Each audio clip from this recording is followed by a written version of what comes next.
My sister stole my wedding dress the night before my ceremony. You always get everything, she said, standing in my doorway wearing my custom gown.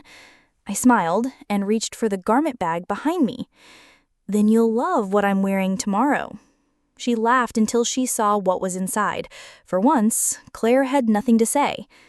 But let me start from the beginning, because this story isn't just about a stolen dress, it's about a lifetime of theft, manipulation, and the moment I finally decided to stop being the victim. You're being paranoid, Dawn. Claire's voice echoed through our family's breakfast room as I expressed concern about the wedding planning. She was helping herself to my coffee, using my favorite mug, sitting in the chair I always occupied. Small things, you might think, but Claire had been taking small things from me for 28 years. When we were children, she'd borrow my toys and conveniently forget to return them. In high school, she'd raid my closet before dates, claiming my clothes looked better on her anyway. In college, she somehow ended up with my scholarship application essay, the one that earned her a full ride to Columbia while I scraped by with student loans. I'm just saying, maybe we should review the trust fund distributions before the wedding, I said, trying to keep my voice light. Mom always said transparency was important in family finances. Claire's spoon clinked against her coffee cup with unnecessary force. You're marrying James in 3 days. Shouldn't you be focused on that instead of money? Before we continue, I want to thank you for joining me in sharing these stories that matter. If you believe that justice comes to those who refuse to stay silent, and that sometimes the quiet ones have the loudest truths to tell, please consider subscribing. It's free and helps us reach more people who need to hear this message of standing up for yourself. Now, let's see how this unfolds. Our family dynamic had always been clear. Claire was the golden child, beautiful, charming, effortlessly successful at everything she touched. I was the responsible one, the one who cleaned up messes, managed details, and somehow always ended up in the background of Claire's spotlight. When our parents died in a car accident 2 years ago, they left behind a substantial trust fund meant to support both of us. Claire had been named the primary executor, a decision that made sense at the time. She was older by 3 years, had an MBA, and seemed more financially sophisticated than my simple accounting degree suggested. The quarterly reports look fine, she'd say whenever I asked about the distributions. Stop worrying so much. Mom and Dad left us enough to be comfortable forever. But comfortable wasn't the word I'd use for my financial situation.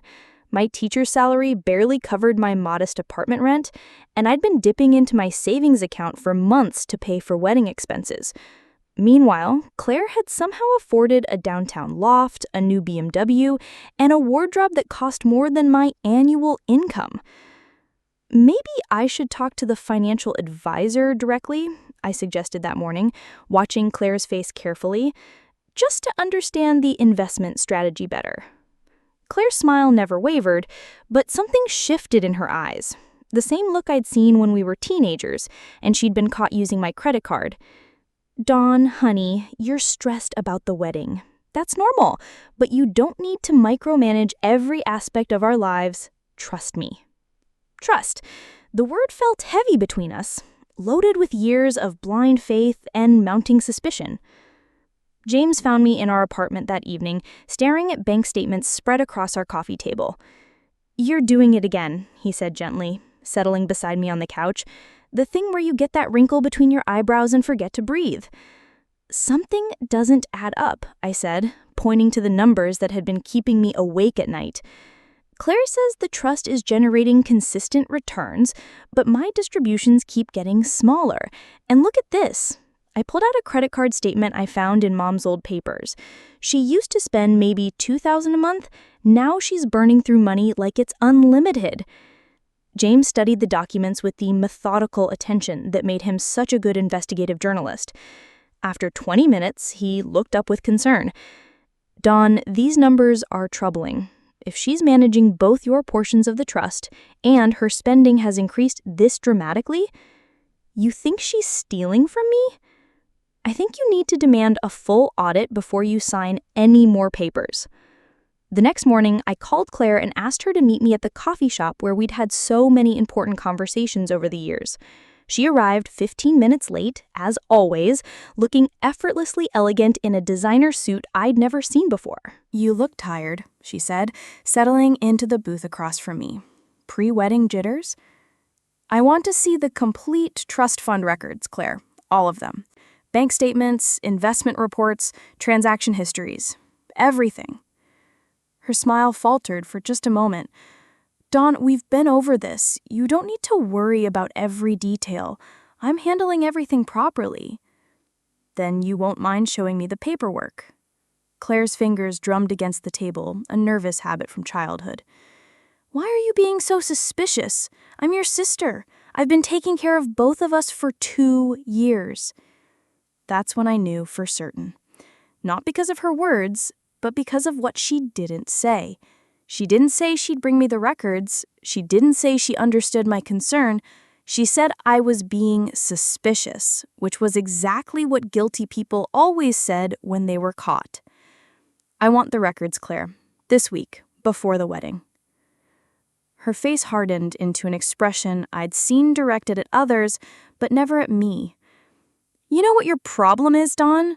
You've always been jealous. Even when we were kids, you couldn't stand that things came easier for me. Now you're getting married and you're happy, but you still can't resist trying to tear me down."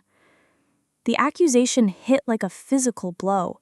For a moment, I felt the familiar urge to apologize, to smooth things over, to make Claire feel better about her anger. But then I remembered James's words, and the numbers that didn't add up, and 28 years of always being the one who backed down. "I'm not jealous, Claire. I'm broke. I'm getting married in 2 days, and I can barely afford my own wedding because the trust fund you're managing for me has somehow stopped generating any meaningful income. So either you're the worst financial manager in history, or you're stealing from me. Either way, I want to see the records." Claire's fingers drummed against the table, a nervous habit from childhood. "Why are you being so suspicious? I'm your sister. I've been taking care of both of us for 2 years." That's when I knew for certain. Not because of her words, but because of what she didn't say. She didn't say she'd bring me the records. She didn't say she understood my concern. She said I was being suspicious, which was exactly what guilty people always said when they were caught. "I want the records, Claire. This week, before the wedding." Her face hardened into an expression I'd seen directed at others, but never at me. "You know what your problem is, Dawn? You've always been jealous. Even when we were kids, you couldn't stand that things came easier for me. Now you're getting married and you're happy, but you still can't resist trying to tear me down." The accusation hit like a physical blow. For a moment, I felt the familiar urge to apologize, to smooth things over, to make Claire feel better about her anger. But then I remembered James's words, and the numbers that didn't add up, and 28 years of always being the one who backed down. "I'm not jealous, Claire. I'm broke. I'm getting married in 2 days, and I can barely afford my own wedding because the trust fund you're managing for me has somehow stopped generating any meaningful income. So either you're the worst financial manager in history, or you're stealing from me. Either way, I want to see the records." Claire stood abruptly, her chair scraping against the floor. "Fine. You want to see records? I'll get you your precious records, but don't come crying to me when you realize how ungrateful you've been." She stormed out, leaving me with the check and a growing sense of dread. Not because I was wrong about the money, but because I was right. That afternoon, while I was at my final dress fitting, Claire showed up at my apartment with a box of papers. James was there working on his laptop when she arrived, and he called to tell me about the encounter. "She just dumped everything on the kitchen table and left," he said. "Didn't say a word to me, just shot me this look like I was the enemy and walked out. The papers are all here, though. Financial statements going back 2 years. How bad is it?" James was quiet for a long moment. "Dawn, you need to come home. Now." I left the bridal shop with my dress and drove home in a state of numbness that felt like shock. James met me at the door, his face grim. She's been stealing from you for almost the entire 2 years, he said without preamble. Systematically, cleverly, but stealing nonetheless. Look at this. The papers told a story of financial manipulation that was both sophisticated and heartbreaking. Claire had been legitimately managing the trust fund initially, but small discrepancies had grown into major diversions of funds. Money that should have been invested for both of us had instead been funneled into her personal accounts through a complex series of transactions designed to look like legitimate expenses. She's taken almost $200,000 that should have been yours, James said, pointing to a spreadsheet he created. The consulting fees here, that's her paying herself. The property management costs, that's her loft mortgage. The investment advisory fees, that's her credit card payments. I sat in stunned silence, staring at the evidence of my sister's betrayal. $200,000. Money our parents had intended to secure my future, stolen by the person I'd trusted most in the world. The worst part, James continued gently, is that she's not even trying to hide it anymore. Look at these transactions from last month. She paid for a Caribbean vacation with trust funds, charged a designer handbag to your inheritance. She's gotten so comfortable with stealing from you that she's not even being careful about it. The wedding was in 36 hours. I had a church full of guests, a caterer, a photographer, and a sister who'd been systematically robbing me for 2 years while I worried about being too suspicious. "What do you want to do?" James asked, his hand warm on my shoulder. "I want to call the police." "We can do that. The evidence is clear. But Dawn, if we call them tonight, Claire will be arrested before your wedding. Are you prepared for that?" I looked at the papers scattered across our table, each one representing another lie, another theft, another moment when I'd chosen to trust instead of verify. She's been stealing from me for 2 years, James. Our wedding is important, but this is my life, my future, my parents' legacy. She doesn't get to destroy all of that and then smile at me from the front pew tomorrow. James nodded. Then we make the call. But as I reached for the phone, a different idea began to form. Something that would give me back control, that would let me choose the moment and method of Claire's reckoning. "Actually," I said slowly, "I have a better idea." The next morning, exactly 24 hours before my wedding, I implemented a plan that had crystallized overnight. First, I called Detective Martinez, a contact from James's journalism work who specialized in financial crimes. I arranged to meet him that afternoon with all the evidence, but asked him to hold off on making any arrests until after I gave him the signal. Second, I called my friend Sarah, who worked as a forensic accountant, and asked her to prepare a comprehensive analysis of Claire's theft, complete with visual aids and documentation that would be easy for non-financial people to understand. Third, I visited a small specialty shop that catered to corporate presentations and ordered something very specific for the next day. Claire called me that evening, her voice artificially bright. "Dawn, honey, I've been thinking about our conversation yesterday. I was probably a little defensive, and I want to apologize. The stress of managing everything has been getting to me." "It's okay, Claire. I understand." "Good. And I wanted to tell you how excited I am for tomorrow. Your dress is going to be absolutely stunning. I can't wait to see you walk down the aisle." There was something in her voice, a tone I'd heard before, but couldn't quite place. "I'm excited too. It's going to be a day no one will forget." "I love you, Dawn. You know that, right? No matter what happens, you're my sister, and I love you." The words should have warmed my heart. Instead, they sent a chill down my spine. Why did it sound like she was saying goodbye?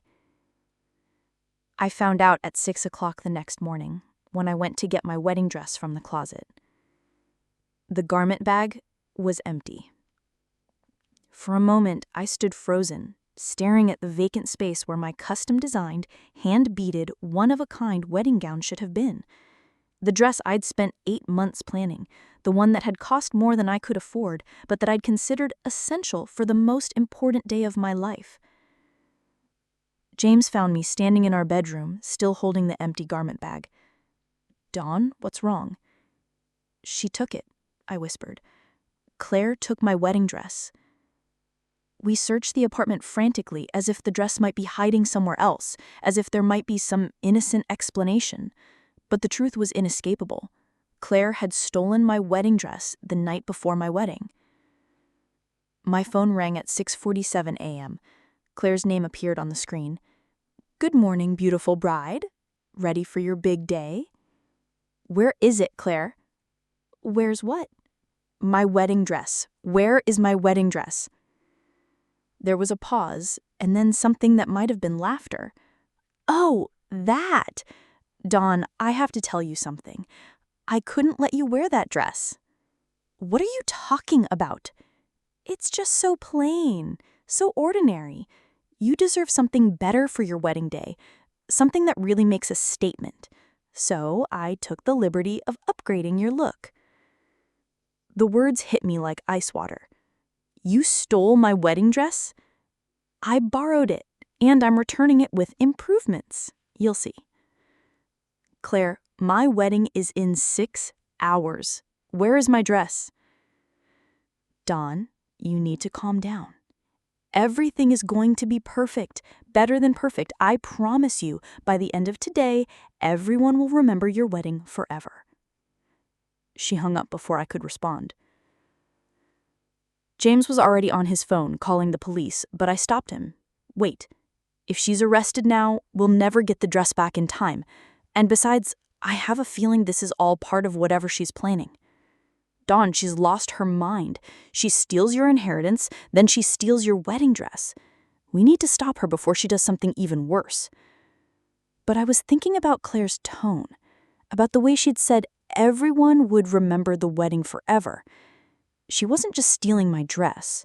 She was planning something bigger, something public, something designed to humiliate me on what should be the happiest day of my life. "She's going to wear it," I said suddenly. "She's going to show up at the church wearing my wedding dress." James stared at me. "That's insane." "Is it? Think about it. She's stolen everything else from me. She's taken my money, my trust, my peace of mind. Why not take my wedding day too? Show up in my dress, make a scene, turn the whole thing into a spectacle where she's the center of attention and I'm the tragic victim." "But why would she do that?" I thought about Claire's words from the coffee shop, about jealousy and things coming easier for her. Because for the first time in our lives, I have something she doesn't. I have James. I have a wedding. I have a happy ending. And she can't stand it. That's when I knew exactly what I was going to do. I sent James to pick up the items I'd ordered from the specialty shop, then called Sarah to confirm our plan was still in place. While he was gone, I showered, did my hair and makeup, and got dressed in the outfit I'd secretly prepared for this exact scenario. It wasn't a wedding dress. It was a sleek black jumpsuit that fit me like a second skin, elegant and striking and completely unconventional. But the most important feature wasn't visible to the naked eye. Sewn into the fabric, in a pattern that looked like decorative beading, were dozens of tiny flash drives. Each one contained evidence of Claire's theft. James returned with the final piece of the puzzle, a small wireless transmitter that would connect to the church's projection system. The same system we'd planned to use for our wedding slideshow, now repurposed for something far more important. "Are you sure about this?" he asked as we prepared to leave for the church. "Once we do this, there's no going back. Your relationship with Claire will be over forever." I looked at myself in the mirror, at the woman wearing a jumpsuit to her own wedding, carrying evidence of her sister's betrayal literally on her body. My relationship with Claire ended the moment she decided to steal from me. This is just making it official. We arrived at the church to find guests already gathering, many of them looking confused and concerned. Word had apparently spread that something was wrong, though no one seemed to know exactly what. James went to find the pastor and explained that we needed to delay the ceremony slightly due to technical difficulties with the audio-visual equipment. I positioned myself at the back of the church, where I could see the main entrance clearly. Claire arrived at exactly 2:30 p.m., 30 minutes before the ceremony was scheduled to begin, and she was wearing my wedding dress. My custom-designed, hand-beaded, one-of-a-kind wedding gown looked stunning on her, I had to admit. She'd styled her hair differently, added different jewelry, but there was no mistaking the dress. She swept into the church like she owned it, greeting guests with radiant smiles and accepting their compliments on her appearance. "Oh, this old thing," I heard her say to Aunt Margaret. "I just threw it together. Didn't want to upstage the bride, you know." She was positioning herself at the front of the church in the spot traditionally reserved for the mother of the bride. Our actual mother being dead, Claire had apparently decided to promote herself to that role. I watched her for 10 minutes, greeting guests, accepting attention, basking in compliments that should have been directed at me. She looked radiant, confident, victorious. She thought she'd won.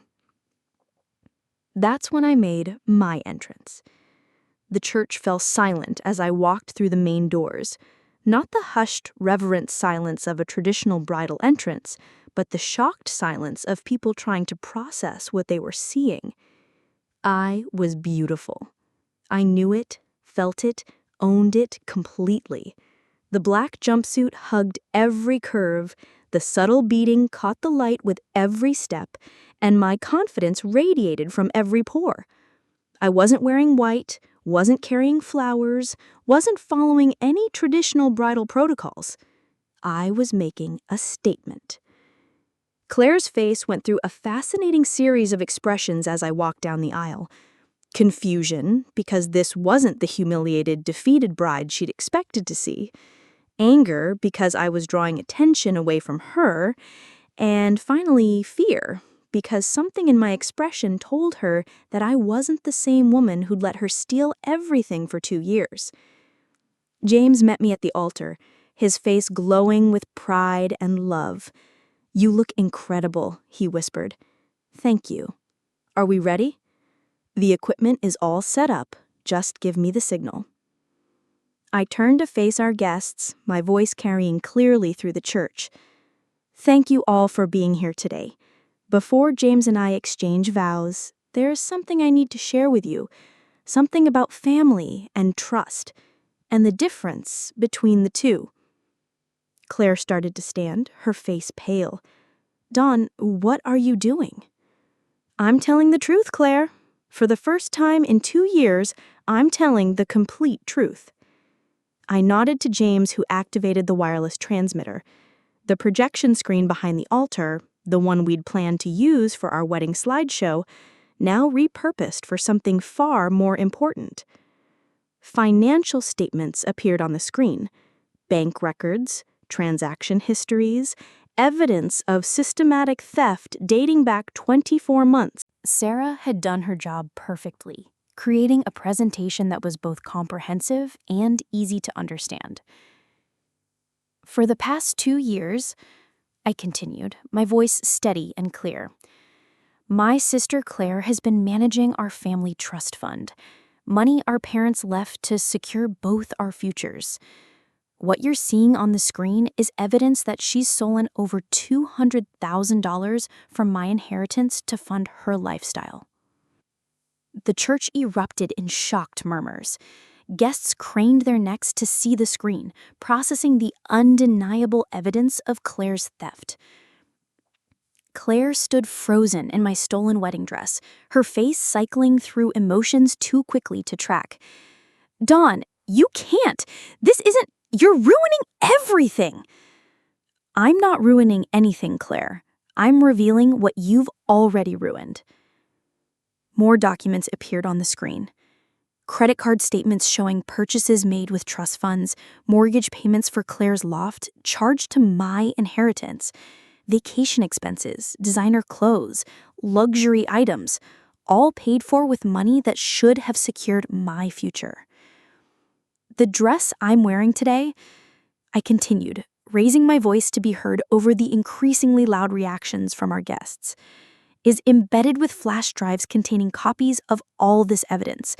Because I learned that when someone steals from you systematically, you don't just confront them privately, you document everything. Detective Martinez appeared at the back of the church, flanked by 2 uniformed officers.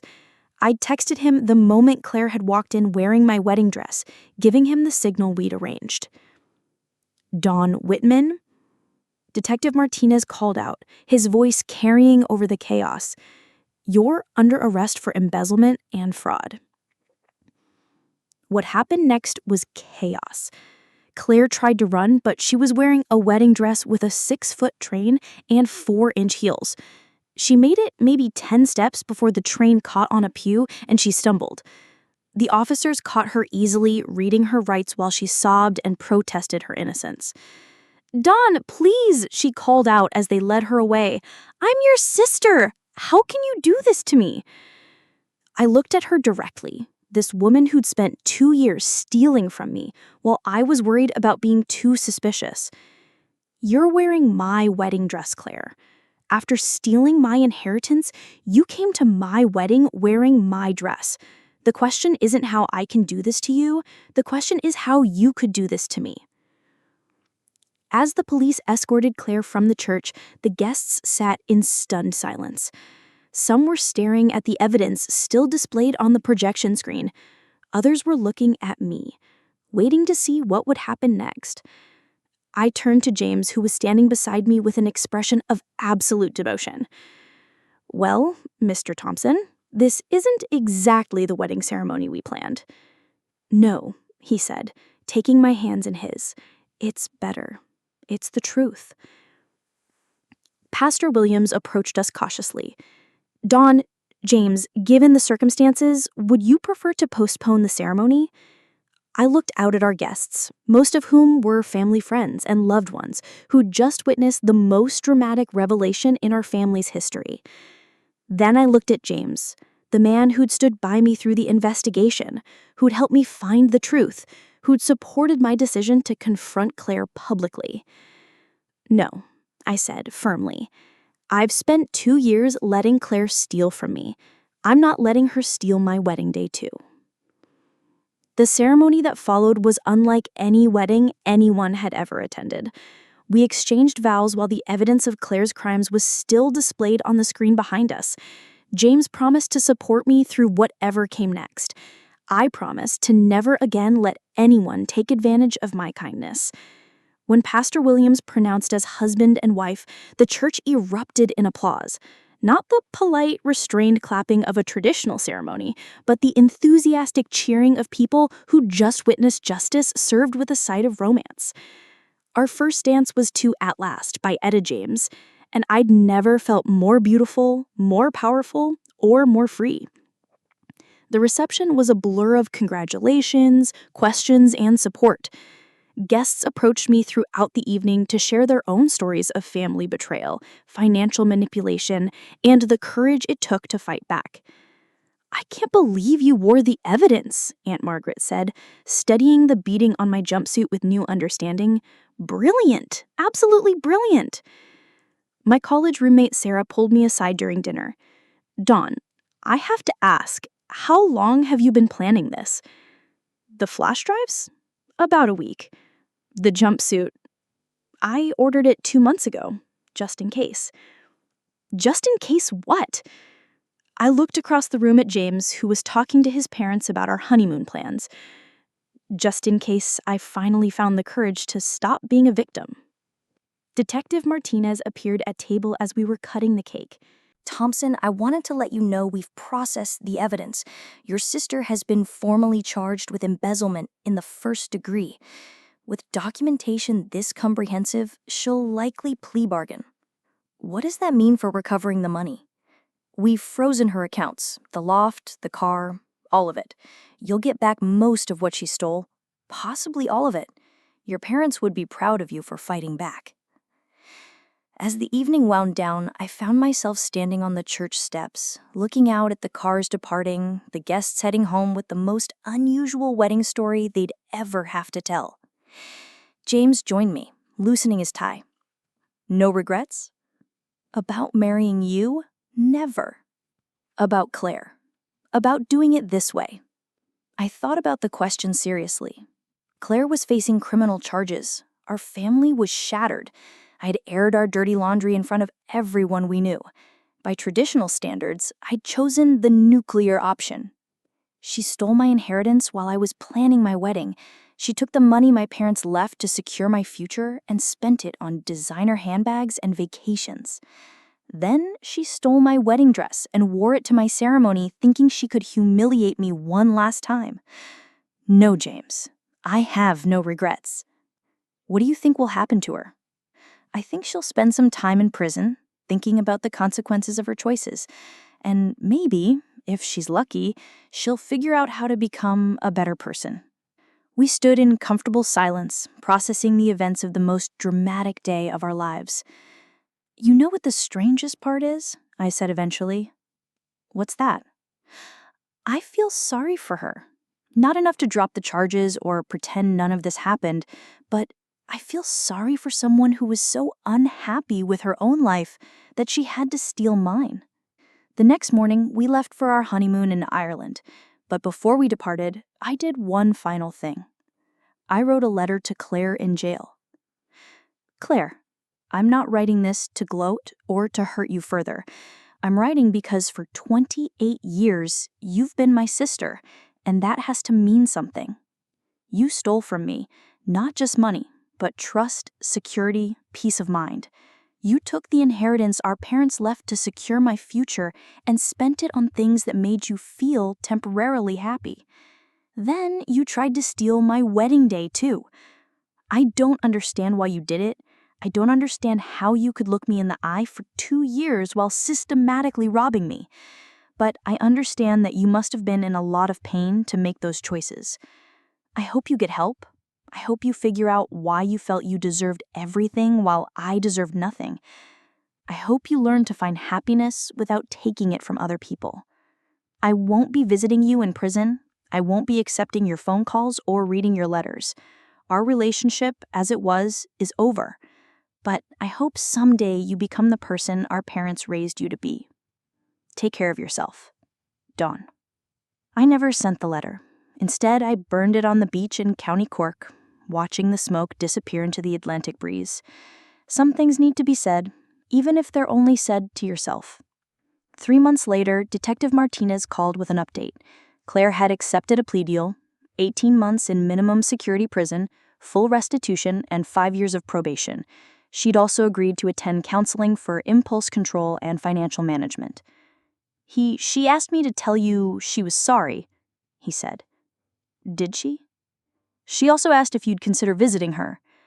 I was quiet for a long moment, thinking about forgiveness and family, and the difference between the two. No, but I hope she finds what she's looking for. The money was returned to me within 6 months, along with interest and penalties Claire had to pay.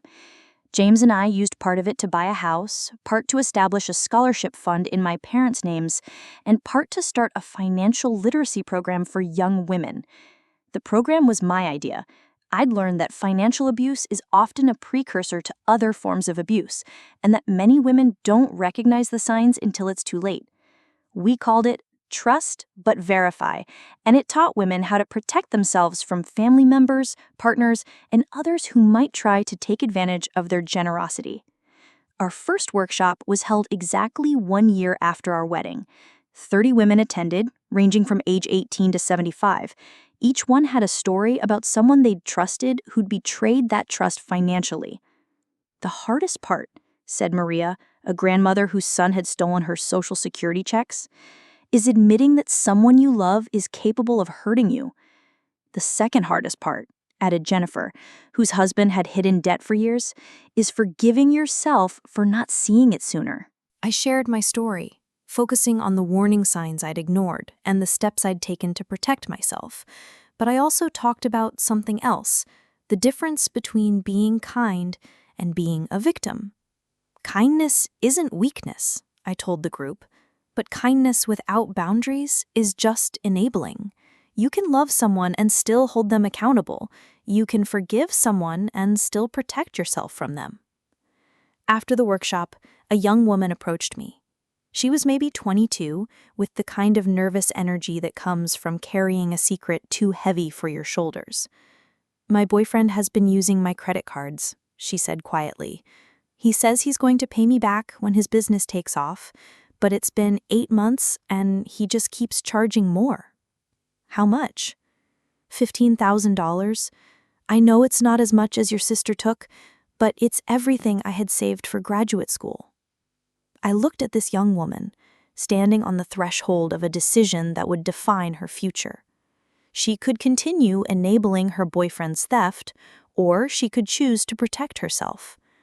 "It's not about the amount," I said. "It's about the betrayal, and it's about what you're going to do next." 2 weeks later, she called to tell me she'd ended the relationship and was pressing charges. "I kept thinking about what you said, about the difference between kindness and enabling.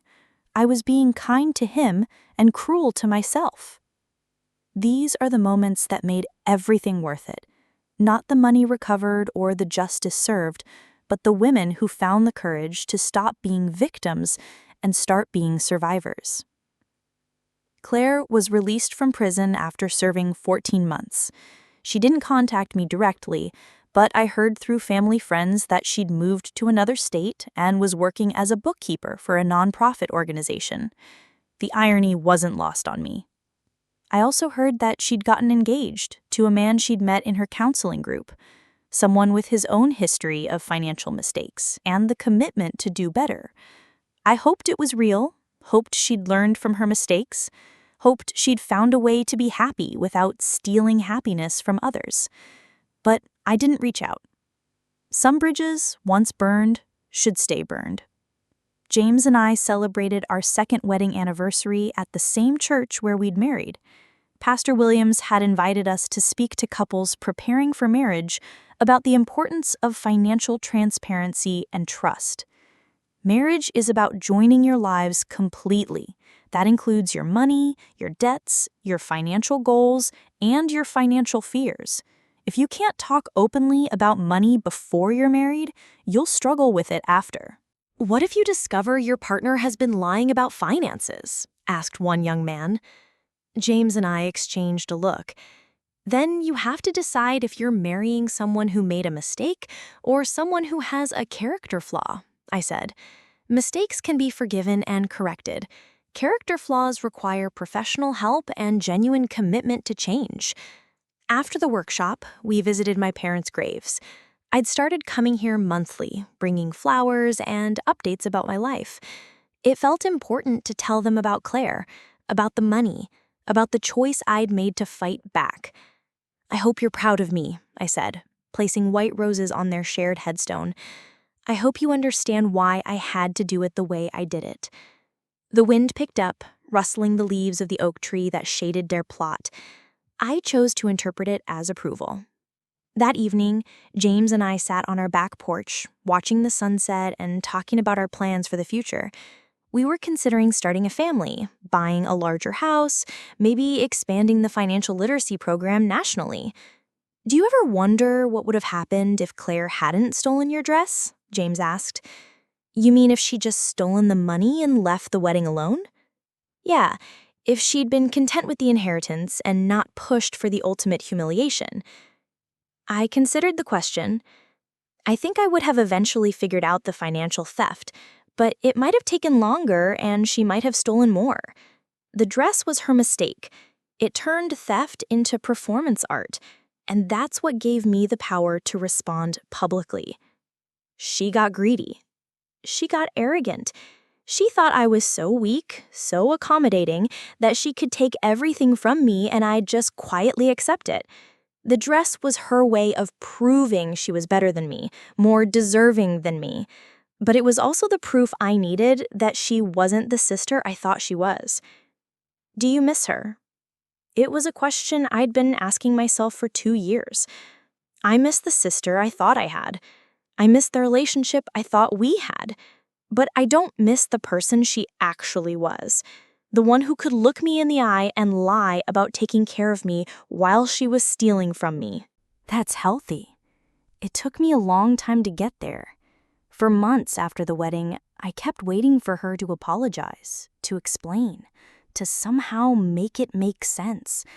But there was no explanation that could justify what she did.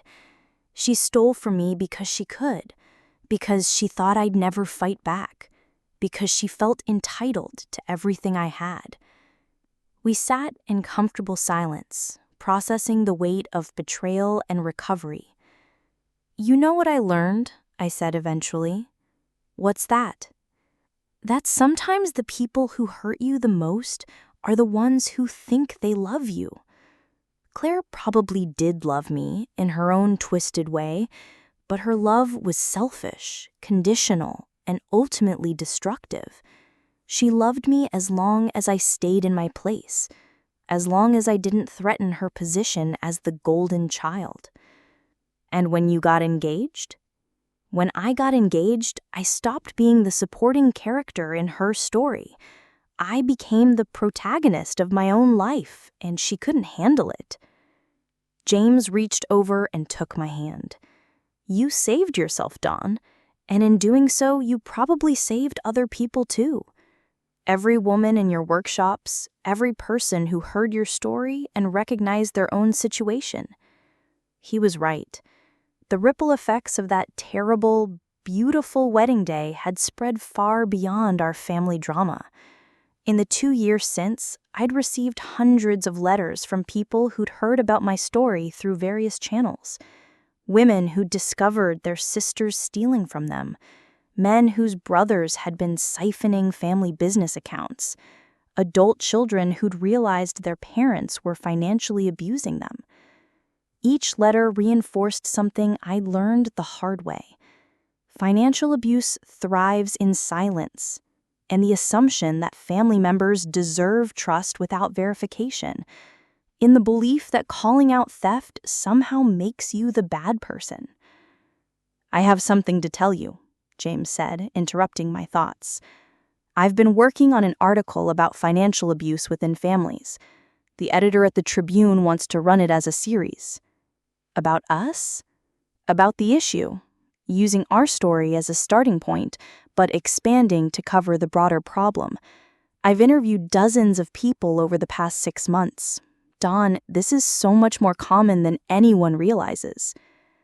I felt a familiar mixture of pride and anxiety.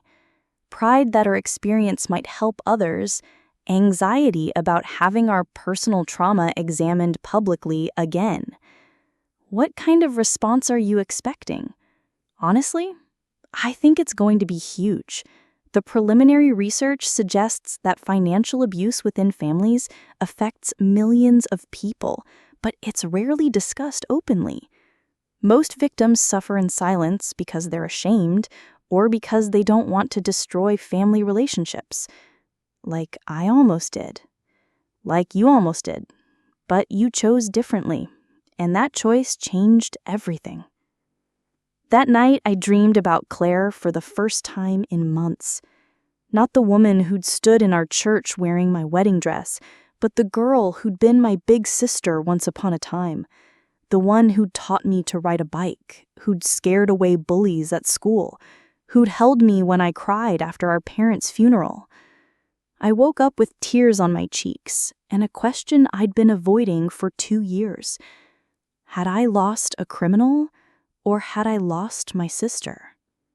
The answer, I realized, was both. 3 weeks later, James's article series launched with a front-page story titled "The Theft They Never See Coming: Financial Abuse Within Families." My story was featured prominently, but so were a dozen others. Stories of parents stealing their children's college funds, siblings draining shared inheritance accounts, adult children manipulating elderly relatives. The response was immediate and overwhelming. The Tribune's website crashed twice on the first day from traffic volume. My email inbox filled with messages from readers sharing their own experiences. The Trust But Verify program received over 300 inquiries in the first week. But the most significant response came from an unexpected source. Dawn? The voice on the phone was hesitant, unfamiliar. This is Claire. I hadn't spoken to my sister in over 2 years, hadn't seen her since the day she was arrested at my wedding. For a moment, I couldn't find words. I read the article, she continued when I didn't respond. I saw what you've been doing, the program you started. I needed to call. Why? Because I owe you an apology, a real one, not the bullshit I said through my lawyer. And because I think I'm ready to explain why I did what I did, if you want to hear it. Part of me wanted to hang up immediately. I'd spent 2 years building a life that didn't include Claire's chaos, manipulation, and lies. But another part of me, the part that had loved her for 28 years before discovering who she really was, wanted to hear what she had to say. I'm listening. Claire was quiet for so long I thought she'd hung up. When she finally spoke, her voice was different, smaller somehow, less certain. I was jealous, she said. Not of your wedding or your relationship with James. I was jealous of who you were, of how easy it was for you to be good. Easy? You never had to work at being kind, Dawn. You never had to think about doing the right thing. It just came naturally to you. And I hated that about you because it was so hard for me. I felt a familiar anger rising. So you decided to steal from me? No, that's not. Let me start over. She took a shaky breath. Do you remember when we were kids and Mom used to say that you were her little angel and I was her little devil? I did remember. It had been a family joke, the way our mother had categorized us. Dawn the angel, Claire the devil. I'd never thought much about how that might have affected Claire. She was joking, Claire. Was she? Because it never felt like a joke to me. It felt like a prophecy, like I was destined to be the bad one, the one who caused problems, the one who disappointed everyone. And you were destined to be perfect. I was never perfect, but you were good, genuinely good. And I wasn't. I had to work at being good, had to think about every choice, had to fight impulses that seemed to come naturally to other people. Do you know how exhausting that is? I didn't know what to say. This wasn't the conversation I'd expected. When Mom and Dad died and I was put in charge of the trust, it felt like the first time anyone had ever trusted me with something important. But it was also terrifying because I knew I wasn't good with money. I'd never been good with money. So you stole mine. It started small. I borrowed a little bit to cover some expenses, telling myself I'd pay it back. But then I needed more and more. And it became easier to take it than to face the fact that I was failing at the one thing they'd trusted me to do right. For 2 years, Claire. You stole from me for 2 years. I know. And every month it got worse, and every month I hated myself more, but I also hated you more because you kept trusting me. You kept being so fucking nice about everything. So understanding when your distributions got smaller, so willing to believe my explanations. It made me feel like a monster. You were being a monster. I know that now, but at the time it felt like you were making me into one by being so good, so trusting, so willing to give me the benefit of the doubt. It highlighted how bad I was. I was quiet for a long time, processing what she'd said. It was the most honest Claire had ever been with me, but it was also infuriating. She was explaining her behavior, but she was also somehow making it my fault for being too trusting. Claire, that's not how this works. You don't get to steal from someone and then blame them for making it easy. I'm not blaming you. I'm trying to explain my mindset because my therapist says that understanding why I did it is the first step to making sure I never do it again. Your therapist? Court-mandated therapy turned into voluntary therapy. I've been seeing Dr. Patterson twice a week for 18 months. She's helping me understand why I make the choices I make. There was something different in Claire's voice when she mentioned her therapist. A respect, maybe even affection, that I'd never heard her express about any authority figure. What have you learned? That I have what she calls destructive envy. It's not just wanting what other people have, it's needing to take it from them because having it myself isn't enough if they still have it too.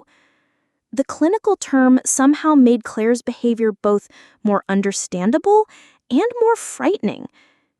Is that why you took my wedding dress? Claire was quiet again. When she spoke, her voice was barely above a whisper. I took your dress because I couldn't stand the idea of you being happy. Not just happy, but perfectly, completely happy in a way that I'd never been. Your wedding represented everything I didn't have and couldn't be. A loving relationship, a bright future, people who celebrated your joy instead of tolerating your presence. So you decided to ruin it. I decided to share it. In my mind, I wasn't trying to ruin your wedding. I was trying to be part of it, to be included in your happiness instead of watching it from the outside. By wearing my dress? By being beautiful too. By having people look at me and compliment me and include me in the celebration. I thought if I looked stunning enough, if I was compelling enough, people would focus on both of us instead of just you. I tried to imagine the wedding from Claire's perspective. Had she really believed that stealing my dress would somehow make her part of my joy, rather than the destroyer of it? Claire, that's not how weddings work.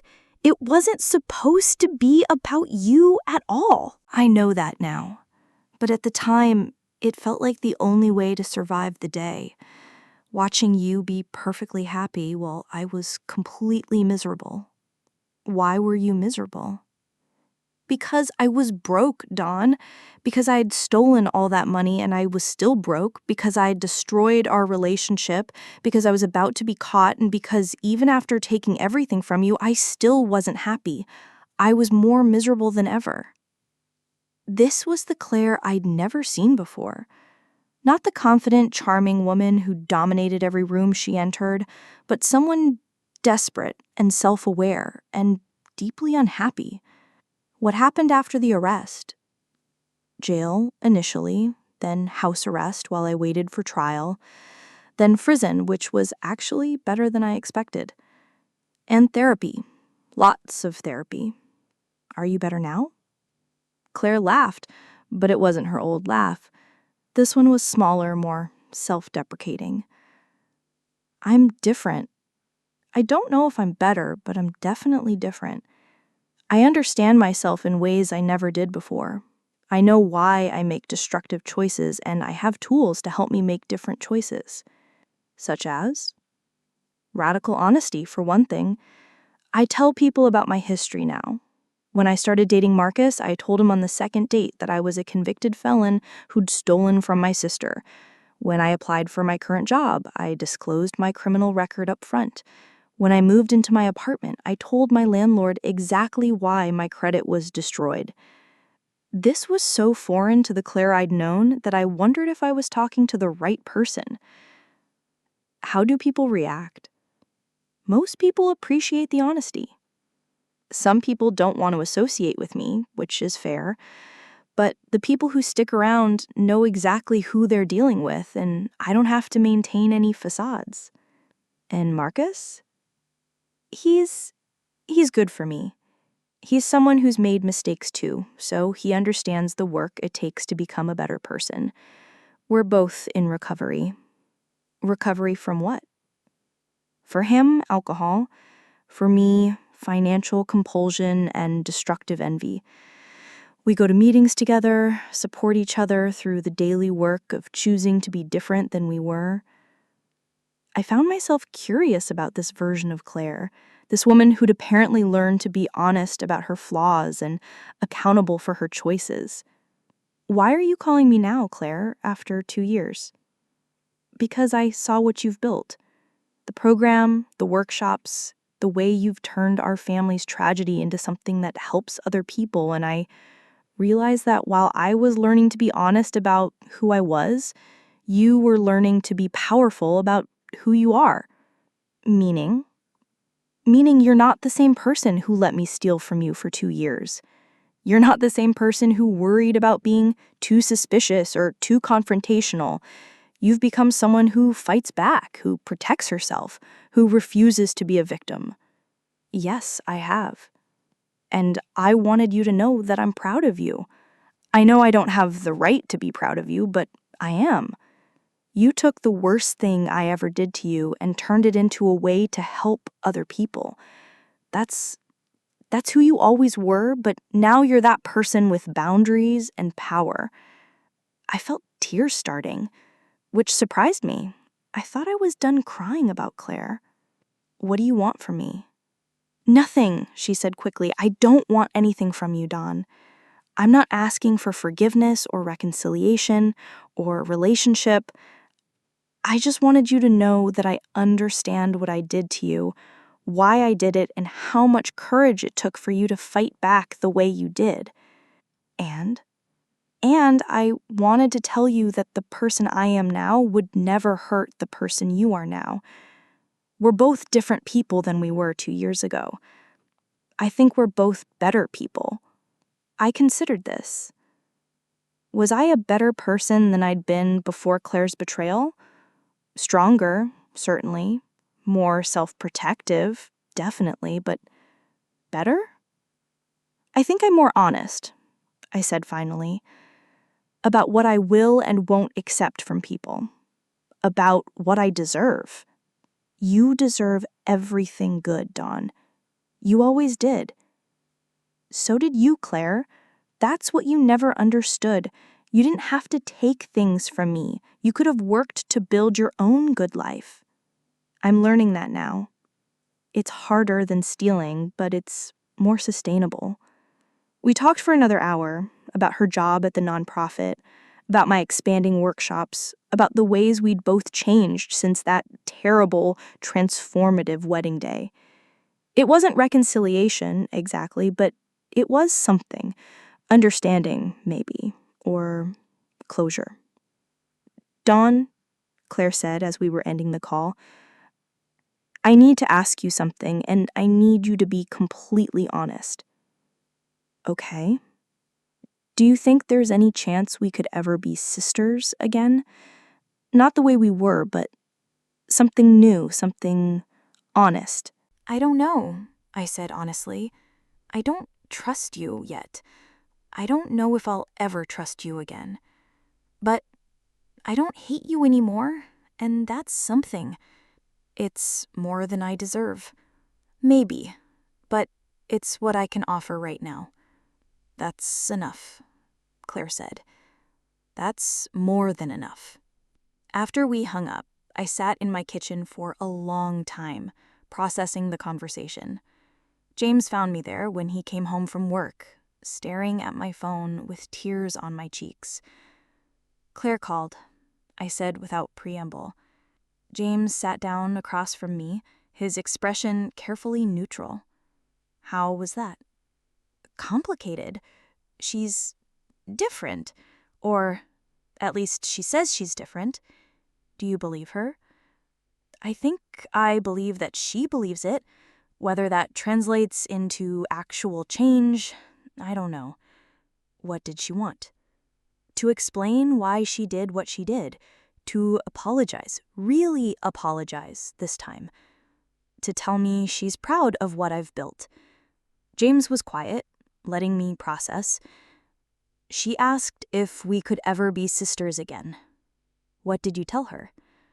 That I don't know, that I don't trust her yet, but that I don't hate her anymore. How do you feel about that? Confused. Sad. Maybe a little hopeful? I don't know, James. Part of me wants to believe that people can change, that she's genuinely learned from what happened. But another part of me remembers how convincing she was when she was stealing from me. Those aren't mutually exclusive, James said gently. She could have genuinely changed, and you could still be wise to protect yourself from her. Trust but verify? Trust but verify. That night, I called Dr. Patterson, the therapist I'd started seeing after the wedding. I'd initially gone to process the trauma of Claire's betrayal, but I'd continued because I'd discovered I had my own patterns to examine. She's reached out, I told Dr. Patterson during our session the next day, and I don't know how to feel about it. What would it mean to you if Claire had genuinely changed? It would mean that the sister I thought I had might have been real, just buried under a lot of dysfunction. It would mean that our family relationships can survive even terrible betrayals. And what would it mean if she hasn't changed? It would mean I was right to cut her out of my life. It would mean some people are too damaged to save. It would mean I need to stay protected from her forever. Which scenario scares you more? I thought about it. The first one. Why? Because if she's genuinely changed, then I have to decide whether to let her back into my life. And that's terrifying because it means risking being hurt again. What would you need to see to believe she'd changed? Consistent behavior over time, actions that match her words, evidence that she's built a stable, honest life without taking from other people. Those are reasonable criteria, but they're also criteria that would take years to assess. And meanwhile, what do I do? Keep her at arm's length forever? Engage with her cautiously? Pretend the conversation never happened? What feels right to you? Nothing feels right. Everything feels risky. Dr. Patterson leaned forward slightly. Dawn, what's the worst thing that could happen if you gave Claire a chance to prove she's changed? She could manipulate me again. She could find new ways to hurt me. She could convince me to trust her and then betray that trust. And what's the worst thing that could happen if you don't give her a chance? I could miss the opportunity to have my sister back. I could spend the rest of my life wondering if she really had changed. I could let fear keep me from a relationship that might be healing for both of us. Both scenarios involve risk. Yes. So the question isn't whether to risk something. The question is which risk feels more manageable to you. I left therapy with more questions than answers, but with a clearer understanding of my options. I could choose to engage with Claire cautiously, setting strict boundaries and requiring proof of change over time, or I could choose to maintain no contact, protecting myself from further harm, but potentially missing the chance for reconciliation. Neither choice was clearly right or wrong. Both had costs and benefits. That weekend, James and I hosted another Trust But Verify workshop. 43 women attended, ranging from age 19 to 82. As always, the stories they shared were heartbreaking and inspiring in equal measure. My daughter stole my Social Security benefits for 3 years, said Margaret, an elderly woman with perfectly styled silver hair. I kept making excuses for why I was running out of money because I couldn't believe my own child would steal from me. My brother convinced me to co-sign a business loan. Then he defaulted and disappeared, leaving me responsible for $40,000 in debt. My husband had been forging my signature on checks for 6 months before I caught him, said Amanda, a young mother. He said he was protecting me from financial stress, but he was really funding a gambling addiction. Each story reinforced the same themes. Financial abuse thrived on trust, shame, and the victim's reluctance to believe that someone they loved could betray them so completely. During the Q&A portion, a woman in her 30s raised her hand. What do you do when the person who stole from you wants to reconcile? How do you know if they've really changed? The question hit me like a physical blow. Here was my own dilemma, reflected back to me by a stranger who was struggling with the same impossible choice. That's one of the hardest situations, I said, buying time to think, because reconciliation requires vulnerability, and vulnerability is exactly what got you hurt in the first place. So you don't recommend it? I don't recommend anything, but I think you have to ask yourself some hard questions. Has this person acknowledged the full extent of their betrayal? Have they taken responsibility without making excuses? Have they made concrete changes to prevent it from happening again? And most importantly, are they willing to rebuild trust slowly, with your comfort and safety as the priority? What if they check all those boxes, but you're still scared? Then you're being smart. Fear is information. It's telling you that this person has the power to hurt you again.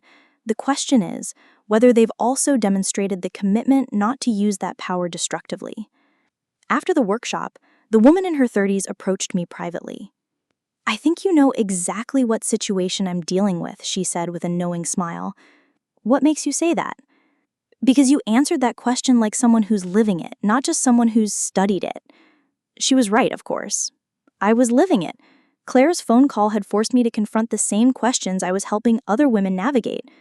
That evening, James and I took a walk through our neighborhood, discussing the workshop and the recurring themes we'd noticed over the past 2 years. The hardest cases, James observed, seem to be the ones where the abuser is genuinely remorseful and claims to have changed. Why do you think that is?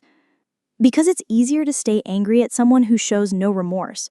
When they apologize sincerely and demonstrate self-awareness, it creates hope.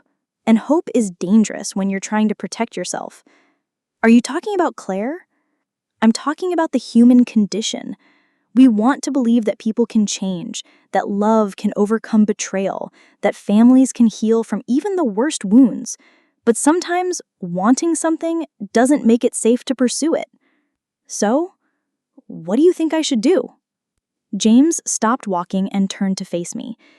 I think you should do whatever feels right to you, and I'll support you either way. If you want to give Claire a chance to prove she's changed, I'll help you set boundaries and assess her progress. If you want to maintain no contact, I'll help you stay strong in that decision. What would you do? I'd probably give her a chance. One chance, with very strict conditions and a very long timeline for rebuilding trust. But that's me, and this isn't my sister or my betrayal to forgive. That night, I made a decision. I would write Claire a letter outlining the conditions under which I might consider a limited, cautious relationship. If she was genuinely committed to change, she'd accept those conditions. If she wasn't, she'd reject them, and I'd have my answer. The letter took me 3 drafts and 2 weeks to write. Claire, I've thought carefully about our conversation, and I've decided I'm willing to consider the possibility of rebuilding some kind of relationship between us, but it would have to be completely different from what we had before, and it would require meeting several non-negotiable conditions. 1. Complete financial transparency. I would need access to all your financial records to verify that you're living honestly and not taking advantage of anyone else. 2. Continued therapy with Dr. Patterson or another qualified professional. Your insights about your behavior are encouraging, but lasting change requires ongoing work. 3. A formal restitution plan for the money you stole, including interest and a timeline for full repayment. Even though the court ordered restitution, I want a personal commitment from you. 4. No contact with our extended family or mutual friends until I'm comfortable with our relationship. I won't have you using them to manipulate or pressure me. 5. All interactions between us would be documented and transparent. No private meetings, no secret communications, No attempts to recreate the intimacy we once had. 6. A commitment to immediately end all contact if I determine at any point that you're being dishonest or manipulative. These conditions aren't punitive, they're protective.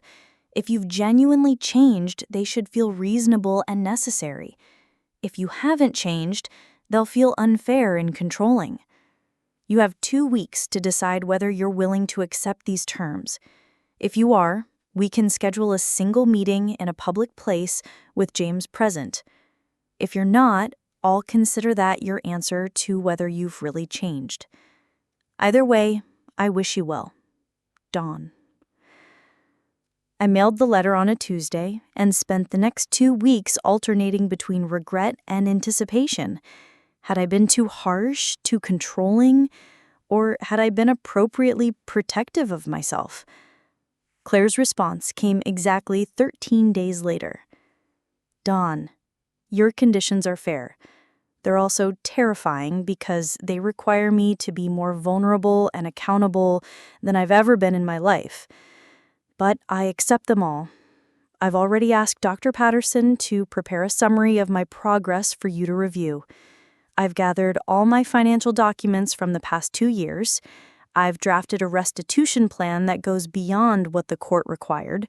And I've told Marcus about your conditions, and he supports them completely. I know I don't deserve another chance. I know you're taking a huge risk by even considering it. But I want you to know that the person who stole from you, who wore your wedding dress, who tried to steal your joy, that person is gone. I've worked too hard to become someone better to ever go back to who I was. When you're ready, I'm here. Claire. Reading her letter, I felt something I hadn't experienced in over 2 years. Hope. Not naive hope, not blind faith, but cautious, protected hope that maybe, just maybe, family relationships could survive even the worst betrayals. Our first meeting was scheduled for the following Saturday at a coffee shop downtown, with James present as both support and witness. I arrived 20 minutes early, needing time to calm my nerves and remind myself of my boundaries. Claire arrived exactly on time, carrying a leather folder and looking more nervous than I'd ever seen her. She'd lost weight since the wedding, and her clothes were simpler, less expensive looking. But there was something in her posture, something about the way she moved, that suggested confidence, earned rather than assumed. "Thank you for this," she said as she sat down across from us. "I know how hard it must be." "It is hard," I agreed, "but it's also necessary." Claire opened her folder and began methodically addressing each of my conditions. Financial records showing a modest but stable income, detailed therapy notes with Dr. Patterson's permission, a restitution plan that would have her paying me back in full within 3 years.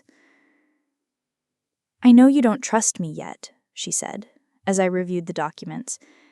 "I know that words are easy and actions are what matter, but I want you to see that I'm building a different kind of life. A smaller life, maybe, but an honest one." "Tell me about your job," James said. It was the first time he'd spoken directly to Claire since the wedding. "I work for a women's shelter, helping residents manage their finances and plan for independence. It's not glamorous, and it doesn't pay much, but it's work that matters. And every day I see what financial abuse does to people. I see the damage I caused you, reflected in the faces of women who are trying to rebuild their lives." "Do they know about your history?" "They do. I told them during the interview process. The director said that having lived through the consequences of financial crimes made me uniquely qualified to help others avoid them."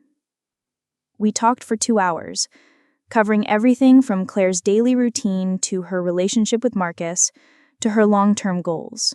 She answered every question honestly, provided documentation for every claim, and never once tried to rush or manipulate the conversation. "What's different about you now?" I asked as we prepared to leave. Claire considered the question carefully. I think the biggest difference is that I'm not performing anymore. For 30 years, I was always trying to be impressive, to be the most charming person in the room, to make people think I was more successful and happier than I really was. Now I'm just trying to be honest. It's less exhausting. And less exciting? Much less exciting. But also much more sustainable. As we parted ways, Claire handed me a small envelope. "Don't open this now," she said. "Open it when you're ready to decide whether to continue these meetings." At home that evening, James and I debriefed the encounter. "What did you think?" I asked. "I think she seemed genuine, different from the woman I met 2 years ago. But I also think people can seem genuine when they're trying to get something they want." "So you don't trust her?" "I don't trust her yet, but I'm willing to see what she does with the opportunity you're giving her." That night, I opened Claire's envelope. Inside was a single photograph. Claire and me as children, maybe 8 and 11 years old, sitting together on our parents' front porch. We were both laughing at something off camera, our arms around each other, looking like the sisters I'd once believed we were. On the back, in Claire's handwriting, "This is who I'm trying to become again.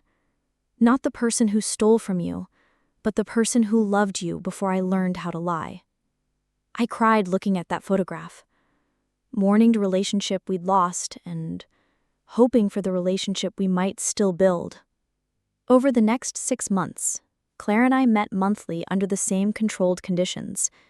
She continued therapy, provided financial updates, and slowly demonstrated that her commitment to change was real and sustained. The breakthrough came during our 7th meeting, when Claire arrived looking visibly upset. "What's wrong?" I asked. "I made a mistake. A financial mistake. And I need to tell you about it because hiding it would violate our agreement." My heart sank. Had this all been an elaborate deception? What kind of mistake? "I loaned money to a coworker whose car broke down. $500. But when she couldn't pay me back on schedule, I had to choose between pressing her for the money or letting it go, and I chose to let it go, which means my restitution payment to you this month will be short." I stared at her, processing what she'd said. "You're upset because you helped someone who needed help?"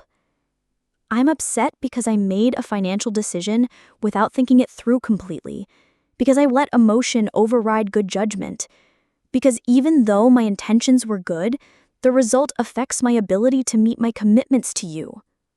This was so fundamentally different from the Claire I'd known that I almost laughed. The old Claire would have hidden the loan, made excuses for the short payment, or blamed me for making restitution too burdensome. This Claire was taking responsibility for an act of kindness that had inconvenient consequences. "Claire, you helped someone who needed help. That's not a mistake." "But the process was a mistake. I should have talked to Dr. Patterson first, should have considered all the implications, should have found a way to help her that didn't impact my other obligations." "What does Dr. Patterson say about it?" "That I'm being too hard on myself, that learning to balance generosity with responsibility is part of recovery, but that I was right to tell you immediately rather than trying to hide it."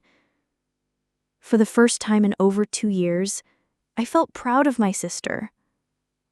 "Claire, the fact that you're upset about this, the fact that you told me immediately, the fact that you're analyzing your decision-making process, that's all evidence that you've changed.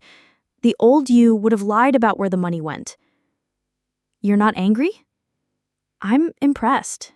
You chose transparency over self-protection. That's exactly the kind of choice that rebuilds trust." That meeting marked a turning point in our relationship. Not reconciliation, exactly, but the beginning of something new, something honest.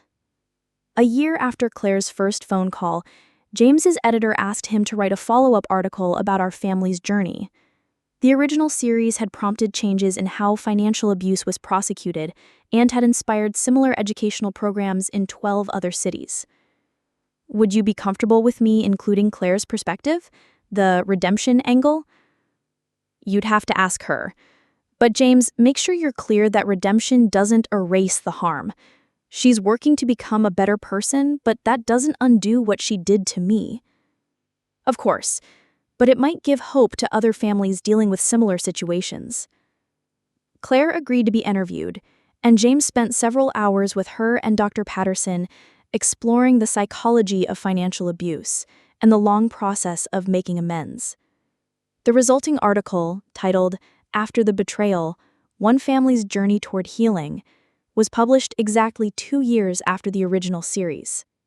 It generated nearly as much response as the first articles, but the tone of the letters was different. Instead of sharing stories of betrayal, readers were sharing stories of reconciliation, forgiveness, and the complex work of rebuilding trust. "It's not a fairy tale ending," I told a reporter who interviewed me about the article. "Claire and I will never have the relationship we had before, because that relationship was built on naive trust and willful blindness.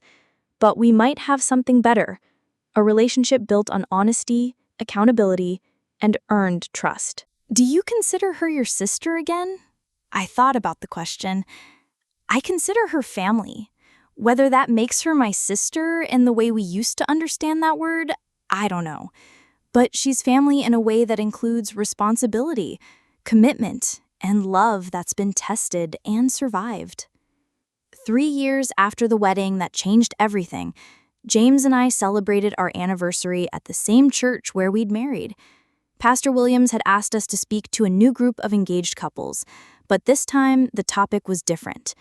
Marriage after trauma. How crisis can strengthen relationships. The betrayal didn't just affect my relationship with Claire, it affected my relationship with James too. Suddenly, I was questioning whether anyone could be trusted completely. I was analyzing every interaction, looking for signs of deception or manipulation. "How did you work through that?" asked a young woman whose wedding was scheduled for the following month. James answered, "We went to counseling together and separately. We talked about it constantly, sometimes to the point of exhaustion, and we agreed that trust isn't binary. It's not something you either have or don't have. It's something you build deliberately, choice by choice, day by day."